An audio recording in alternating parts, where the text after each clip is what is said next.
Praise Lord, welcome to the channel. ఆయన Jesus దేవుని మహాకృపను బట్టి అందరూ క్షేమంగా ఉన్నారని ఆశిస్తూ ఉన్నాను. ఈ దినం దేవుని వాక్యం ఆదికాండం 26వ అధ్యాయం 13వ వచనం. అతడు మిక్కిలి గొప్పవాడగు వరకు క్రమక్రమముగా అభివృద్ధి పొందుచూ వచ్చెను. ఈ దినం మనం ఇస్సాకు గారి జీవితం నుండి మరొక విషయాన్ని ధ్యానించబోతా ఉన్నాం.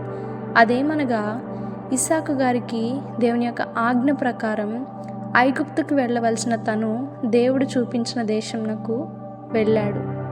దేవుని మాటను విన్నాడు కనుక క్రమక్రమముగా ఆయన గొప్పవాడయ్యే వరకు అభివృద్ధి పొందుతూనే వచ్చాడు.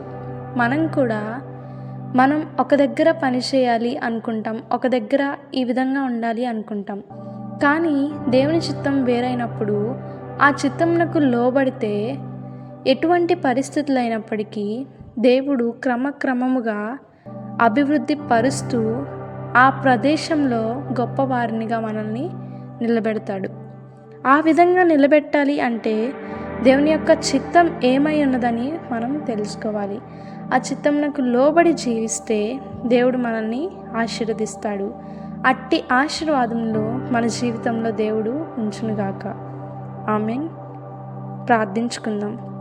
మమ్మల్ని మిక్కిలిగా ప్రేమించిన మా ప్రియ పరలోకపు తండ్రి, దేవా, మేము గొప్పవారగు వరకు ప్రభా నాయన మమ్మల్ని విడువక యేసయ్యా, నీవు మాతో ఉండి మేము చేసే ప్రతి పనిలో కూడా మీరే సహాయం చేసి నీ చిత్తంను ఎరిగి నీ చిత్తమునకు లోబడే కృపను మాకు అనుగ్రహించమని యేసు పరిశుద్ధ నామంలో అడిగి వేడుకొని పొందుకొని ఉన్నాము తండ్రి.